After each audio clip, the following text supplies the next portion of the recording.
Sabe aquela situação quando a gente cuida de um jardim, rega, dá atenção, mas parece que algumas plantas simplesmente não vão para frente? É uma frustração que muita gente conhece. Mas e se o problema não for o que está sendo feito agora, e sim algo que já aconteceu, algo que está escondido debaixo da terra? Bom, é exatamente aqui que a nossa análise de hoje começa. Essa frase é o nosso ponto de partida, porque ela sugere uma coisa muito interessante, que a verdadeira causa do fracasso de um jardim muitas vezes está oculta, sabe? Longe dos nossos olhos, e geralmente vem de uma decisão que parecia pequena, mas que no final tem consequências gigantescas. Pois é, essa é a pergunta de US$ 1 milhão, né? Se a gente tira a culpa da planta, para onde a gente olha? A resposta, na verdade, nos transforma em uma espécie de detetive. A gente precisa começar a investigar as práticas e, principalmente, o conhecimento de quem está executando o serviço. Então, vamos lá, hora de começar essa investigação. E o que a gente vai descobrir é que os maiores erros no paisagismo não são aqueles que a gente vê de cara. Eles são como falhas na fundação de uma casa. Estão ali, escondidos sob a superfície e só vão dar sinal de vida com o tempo, quando o estrago já pode ser grande. A morte de uma planta ou o fracasso de um jardim, olha, raramente é acidente ou falta de sorte. A verdade é que, na maioria das vezes, é o resultado direto de um erro técnico que foi cometido lá atrás, no plantio ou na primeira manutenção. E o pior é isso. Uma escolha errada feita no primeiro dia pode condenar todo o projeto. Agora, vamos fazer o seguinte. Vamos agir como detetives mesmo e dar uma olhada na cena do crime para achar algumas pistas. E vocês vão ver que essas evidências começam a montar um quebra-cabeça, mostrando um padrão que sempre aponta para a mesma causa.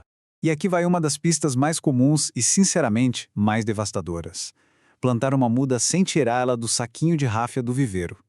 Pode parecer um detalhe, uma bobagem, talvez até um atalho para fazer o trabalho mais rápido, mas o impacto biológico disso é simplesmente catastrófico.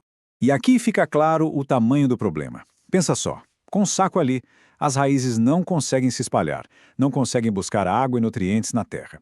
A planta fica literalmente presa, sufocada. E aí não adianta regar, não adianta adubar, nada vai resolver. A planta já foi comprometida na sua parte mais vital.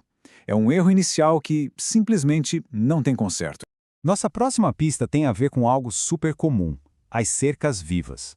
Quando a gente vê uma cerca viva toda falhada, com buracos, plantas morrendo, aquilo ali raramente é um problema pontual. Geralmente é um sintoma claro de que existem outros erros técnicos acontecendo por ali. E aqui, aquele padrão que eu comentei começa a ficar nítido. A escolha de uma planta que não aguenta o sol daquele lugar, um solo que não foi preparado e que acaba empoçando a água, uma poda que mutila a planta em vez de ajudar. Todos esses são erros que apontam numa única direção: a falta de conhecimento técnico. Bom, com todas essas evidências na mão, a gente chega ao ponto alto da nossa investigação. Todas essas pistas, das raízes sufocadas até as cercas vivas com problemas, levam a gente para um único responsável por trás de tudo isso. E aqui está o ponto-chave. Esses problemas todos não acontecem por acaso. Não é azar. Eles são a consequência direta de um serviço feito sem o conhecimento necessário para entender como uma planta funciona, como é a biologia dela e qual é a dinâmica de todo o ecossistema de um jardim. E isso nos leva a uma definição que é muito importante. O que é qualificação profissional em paisagismo? Definitivamente não é algo que a pessoa simplesmente diz que tem. É uma coisa construída, com estudo, com formação de verdade, com conhecimento de botânica e, fundamental, com responsabilidade técnica pelo trabalho que está sendo feito. E essa comparação aqui deixa tudo muito claro. De um lado, tem a pessoa que foca só na execução manual, na aparência imediata. Se ficou bonito agora, tá ótimo. Do outro lado, tem o profissional qualificado, que entende a biologia por trás da aparência. Ele toma decisões pensando na saúde do jardim a longo prazo. É a enorme diferença entre só plantar uma flor e, de fato, cultivar um ecossistema. Ok, mas qual é o impacto real de contratar um serviço sem essa qualificação toda?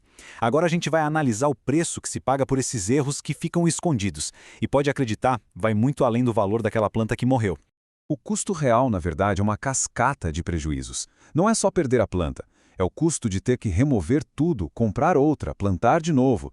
É o gasto contínuo tentando salvar algo que, no fundo, já estava condenado desde o início. E no fim das contas, um jardim mal cuidado pode até desvalorizar um imóvel. É a prova de que o barato, nesse caso, sai muito caro. Diante de tudo isso, a nossa perspectiva precisa mudar. A gente não está falando só de evitar prejuízo, mas de fazer uma escolha positiva, uma escolha inteligente. Vamos ver agora como a contratação qualificada se transforma, na verdade, em um investimento. Essa citação é fundamental. A ideia de valorizar um profissional não é para tornar o paisagismo algo inacessível, de elite. É exatamente o contrário. É sobre democratizar o sucesso. É garantir que o dinheiro e o tempo investidos ali se transformem em algo saudável e duradouro, e não em frustração e mais prejuízo. No final das contas, a decisão se resume a isso. Escolher um profissional qualificado é, antes de mais nada, um ato de proteção. Proteger o investimento financeiro, claro, proteger o meio ambiente, aquele pequeno ecossistema que está se formando ali e, o mais importante, proteger o futuro e a vida daquele espaço verde. E a gente encerra com essa reflexão. A forma como encaramos um jardim e os profissionais que cuidam dele é o que define o resultado. Vai ser um ciclo de gastos e frustração ou vai ser um patrimônio vivo que cresce em valor e beleza com o tempo?